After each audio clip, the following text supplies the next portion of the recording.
अस्सलाम वालेकुम। देखती आंखों सुनते कानों को मेरा सईद रोशन का सलाम।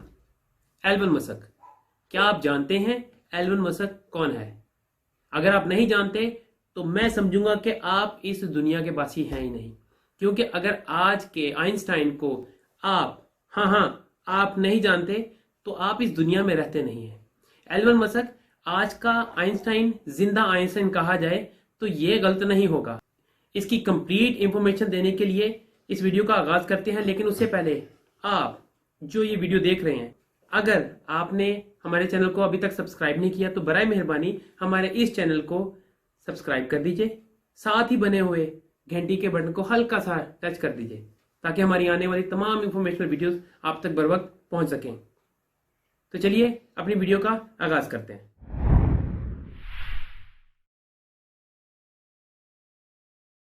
साउथ अफ्रीका में पैदा होने वाला ये बच्चा कनाडा अमेरिका में कारोबारियों की जड़ है। एलोन जैसे लोग सदियों में दो चार ही पैदा होते हैं। इन लोगों में से एक ही है जो फ्यूचर को कंट्रोल करने की सलाहियत रखते थे, वो भी सिर्फ सोच से। सिर्फ 10 साल से ही वो पढ़ाई के आदी बन गए थे। वो एक आम इंसान से 30% ज़्यादा पढ़ते थे। 12 साल की उम्र में उन्होंने किताबों से पढ़कर एक गेम बना डाली और $500 में एक कंपनी को बेच भी दी। उनका ध्यान बचपन से यही था कि मसले की तो कोई बात नहीं, मसले का हल ही ढूंढना असल मसला है। अगर कोई ये कहता कि सर ये नहीं हो सकता तो उसका उस कंपनी में आखिरी दिन होता। इनका कहना था कि सोचो कैसे होगा, फेलियर इज़ द ऑप्शन, इसके आगे आसमान और भी हैं। ये सबके लिए इंस्पिरेशन है, ये इंसानियत के लिए जीना चाहते हैं। उन्होंने सोलर एनर्जी बनाने के लिए सोलर सिटी कायम कर दी, पहली सोलर कंपनी जो सोलर एनर्जी से बिजली हासिल करती थी, एनर्जी से काम लेने का हदफ रखती थी। उन्होंने टेस्ला कंपनी बनाई जो कंजम्पशन एनर्जी सस्टेनेबल एनर्जी पे काम करती है। इसका मतलब अगर वो डीजल और पेट्रोल की बजाय बैटरी सिस्टम के ऊपर काम करने वाली मशीनें बनाएंगे, गाड़ी बनाएंगे, तो ज़मीन पोल्यूशन से पाक हो जाएगी। और उनका mission outstanding. Electric vehicle, electric से चलने वाली गाड़ियाँ, ड्राइवर के बगैर चलने वाली व्हीकल्स, ये सिर्फ टेस्ला कंपनी ने बनाई और ये टेस्ला कंपनी भी इन्हीं की है। एक ऐसा इंसान जिसने सिर्फ बेहतरीन पर फोकस किया, बेहतर पे नहीं। ये आज दुनिया के अमीर तरीन इंसान हैं जो कि खुद पढ़े, प्रोग्रामर बने और खुद ही पढ़कर रॉकेट साइंस सीख ली। इसके बारे में हम आगे डिस्कस करेंगे। उन्होंने किताबें पढ़ी, इंटरनेट से पढ़ पढ़ कर रॉकेट साइंस को समझ लिया। उन्होंने बचपन से ही ज़मीन के हालात बदलने का सोच लिया था। बचपन से ही उन्होंने सोचा कि मुझे वो नहीं करना जो किया जा सकता है, मुझे वो करना है जो करना चाहिए। जिपेक्स, X.com, PayPal, SpaceX, Tesla, Solar City, hyperloops, Open AI, intelligence, Neuralink, the boring company, ये तमाम कंपनियां इन्हीं की हैं और इनकी तरक्की का बायस बनी। ये मरीख पर ज़िंदगी गुजारने के लिए ग्रीन हाउस बनाना चाहते हैं, जिस पर बाद में हम बात करेंगे। इनके भाई के साथ उन्होंने 1995 में Zip2 कंपनी बनाई। अपने वालिद के कैपिटल पैसों के साथ इन्होंने काम स्टार्ट किया। बाद में बोर्ड ऑफ डायरेक्टर्स के साथ मिलकर इन्होंने एक कंपनी को परवान चढ़ाया। शुरू में ये उस कंपनी के CEO बने। कम उम्र की वजह से बोर्ड ऑफ डायरेक्टर्स ने इनको CEO की पोस्ट से हटा दिया, जिसकी वजह से कंपनी नुकसान में जाती रही। नुकसान में जाने की वजह से इस कंपनी को बेचना पड़ा। इस कंपनी को कॉम्पैक्ट ने खरीद लिया। वहाँ से इनको 7% शेयर्स के हिसाब से $22 मिलियन मिले। इन्होंने वो 22 मिलियन अपनी पॉकेट में डाल के शहनशाह ज़िंदगी गुजारने की बजाय आगे इन्वेस्ट करने का फैसला लिया। फिर उन डॉलर से X.com बनाई जो कि कॉन्फ्लिक्ट के साथ किसी न किसी वजह से मर्ज हो गई और मिलकर पेपाल बनाया। पेपाल के भी ये CEO रहे। किसी रंजिश की वजह से इनको CEO से हटा दिया गया। एंड उस वक्त जब इनकी ताज़ा शादी थी और ये हनीमून से वापस आए थे। अब इनके पास एक बहुत बड़ा शेयर था, $160 मिलियन। अब इन्होंने सोचना शुरू कर दिया कि मुरीख पर ज़िंदगी कैसे होनी चाहिए। इसके लिए वो रशिया गए और मुरीख प्रोजेक्ट पे ब्रीफिंग दी तो उन्होंने $8 मिलियन का खर्चा बता दिया। ये सोचकर कहने लगे 8 मिलियन तो बहुत ज़्यादा है। बहुत कमी बेशी करने की वजह से इनके प्रोजेक्ट को कैंसिल कर दिया गया। ये वहाँ से वापस आ गए। तो वापस आकर सोचने लगे क्यों ना ये कंपनी मैं खुद ही बना लूँ। पढ़ने लगे, तालीम हासिल करने लगे, इंफॉर्मेशन हासिल करने लगे। इंफॉर्मेशन हासिल करते करते उन्होंने अपनी स्पेस एक्स कंपनी बना डाली। अब इनकी कंपनी रीयूजेबल रॉकेट बनाने की सोच में लग गई। दुनिया खला में जाने की कोशिश कर रही है और ये कंपनी सोच रही है कि खला में कम खर्च में कैसे जाया जाए और कैसे अपने रॉकेट्स एहतियात के साथ वापस लेके आए जाएं। पहली बार उड़ते ही रॉकेट में आग लग गई, बहुत नुकसान हुआ। दूसरी बार रास्ते में जाते ही तबाह हो गया, नुकसान का फिर सामना करना पड़ा। तीसरी बार खला में पहुंचते ही खराब हो गया, अब सब कैपिटल ख़त्म, बहुत नुकसान हुआ, तमाम ताल्लुक ख़त्म। एग्रीमेंट नासा के साथ जितने भी किए थे वो तमाम ख़त्म हो गए। इन्वेस्टर सारे दिल छोड़कर बैठ गए, घर बेचा, मकान बेचा, कर्जे लिए, आखिरी ट्राई ली और कामयाबी ने इनके कदम चूमे। और अब इनके रॉकेट, नासा का सामान, कार्गो, सैटेलाइट और इनके खुद के सैटेलाइट खला में पहुंचते हैं और वापस भी आते हैं। इसके साथ उन्होंने टेस्ला मोटर्स में भी इन्वेस्टमेंट की।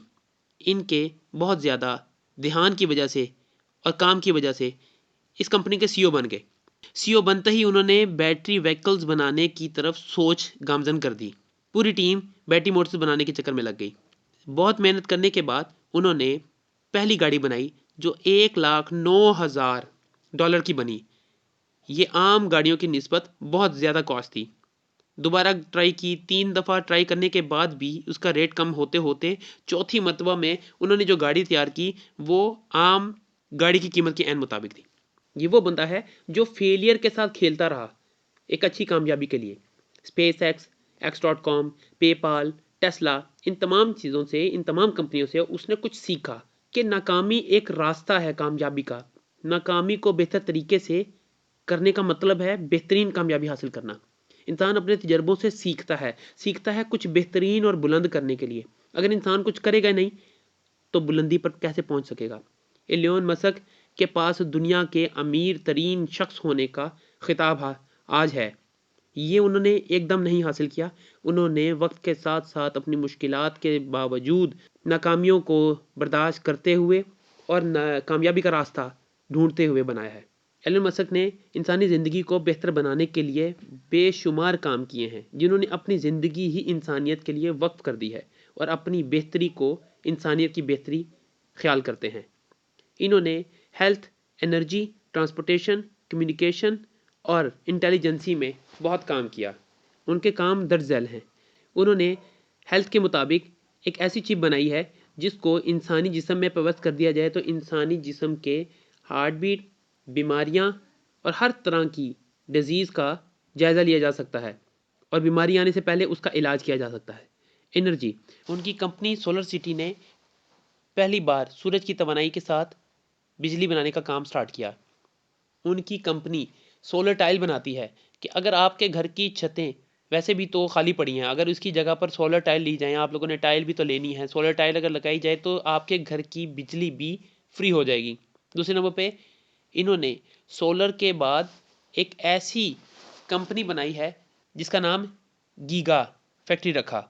यहाँ पर सिर्फ बैटरी बनाया जाता है और इस तमाम टेक्नोलॉजी के ऊपर काम किया जा रहा है कि जो बैटरी आज की बैटरी को 5 गुना ज़्यादा बेहतरीन कर दे और इसका ठेका उसने पैनासोनिक को दिया है। नंबर 3, ट्रांसपोर्टेशन के लिए 2010 में उन्होंने अनाउंसमेंट की थी कि टेस्ला कंपनी बैटरी से चलने वाली गाड़ियाँ तैयार करेगी और बिना ड्राइवर के गाड़ियाँ तैयार करेगी। आज उनकी गाड़ियाँ बैटरी पे चलती हैं। सस्ती गाड़ियाँ एक आम पेट्रोल गाड़ी की मुनासबत से सस्ती गाड़ी है। हाइपरलूप, उन्होंने एक ऐसी ट्रेन बनाई जो सुरंग में चलती है। सुरंग में से प्रेशर ख़त्म करके मगनातीसी ताकत के थ्रू उसको एक जगह से दूसरी जगह पहुंचाया जा सकता है। ये दुनिया की सबसे ज़्यादा फास्टेस्ट ट्रेन है। 3000 किलोमीटर पर घंटा के हिसाब से ये मगनातीसी सुरंग में चलती है। एक जगह से दूसरी जगह 1 घंटे के अंदर 3000 किलोमीटर का सफ़र तय कर लेती है। इनकी बैटरी की जो गाड़ियाँ हैं वो environment friendly, no petrol, no expense. Just charge किया और एक दफ़ा चार्ज की बैटरी 300 किलोमीटर चलती है। इनका ख्वाब 2026 में मरीख पर ज़िंदगी गुजारना चाहते हैं। वो मरीख पर एक अड्डा बनाना चाहते हैं जहाँ पर लाइफ हो, चाँद पर ज़िंदगी है। वो चाँद पर और चाँद के रास्ते में जितने भी पत्थर आते हैं उन तमाम पत्थरों के साथ जो एनर्जी है उसको यूज़ करना चाहते हैं। ज़मीन के नीचे से जितनी भी धातें निकलती हैं उन तमाम के अंदर ग्रेविटी है, उन तमाम के अंदर एनर्जी है। उस एनर्जी को हम लोग दुनिया में तो यूज़ कर सकते हैं, लेकिन दुनिया के बाहर जो उनसे पत्थर हैं उन तमाम को इस्तेमाल करके बनी नौ इंसानियत के लिए कोई काम करना चाहते हैं। ज़मीन के बाहर के पत्थरों में या वहाँ की ज़मीन में, चाँद पे या मरीख पे जो ज़मीन के ऊपर एनर्जी है, वहाँ के मादनियात को निकाल के उस एनर्जी को वहाँ के रहन-सहन के ऊपर इस्तेमाल करने का ख्वाब रखते हैं ये जनाब। कम्युनिकेशन, कम्युनिकेशन के लिए उन्होंने ओपन एआई इंटेलिजेंस क्रिएट किया है। इस कंपनी के बिहाफ पर जितनी भी इंफॉर्मेशन हम लोग चाहते हैं, हमें सोचते हैं, वो तमाम इनकी कंपनी के बिहाफ पर मिल सकती है। एक ओपन सोर्स है जो कोई भी प्रोग्रामर, कोई भी शख्स इसको यूज़ कर सकता है, यूटिलाइज़ कर सकता है अपनी सिस्टम के अंदर। ये बंदा दुनिया को तब्दील करने निकला है और सिर्फ इसने सोचा और काम किया और आज ये दुनिया का अमीर तरीन शख्स भी है और दुनिया में इन्वेंशन भी कर रहा है। इसलिए मैं कहता हूँ कि इसको अगर ज़िंदा आइंस्टाइन कहा जाए तो बुरा नहीं होगा, क्योंकि ये बनी हुई इंसानियत के बारे में सोच रहा है। हम लोग अपना नहीं सोचते, किसी का क्या सोचना है। और हम अच्छा सोच सकते हैं, अच्छा बन सकते हैं, पाकिस्तान के लिए कुछ कर सकते हैं, दुनिया के लिए कुछ कर सकते हैं, इंसानियत के लिए कुछ कर सकते हैं। इंसान दुनिया में आया ही हदायत के लिए है और एक दूसरे की हदायत करें, बेहतर करें। अगर आपको ये वीडियो पसंद आई, इस वीडियो को लाइक करें, शेयर करें, ताकि मेरा भी हौसला अफजाई हो और आने वाले दौर में मैं आपके लिए बेहतरीन से बेहतर वीडियोज़ लाता रहूँ। तब तक के लिए मुझे इजाज़त दीजिए। फ़ी अमानिल्लाह, अल्लाह हाफ़िज़। पाकिस्तान जिंदाबाद।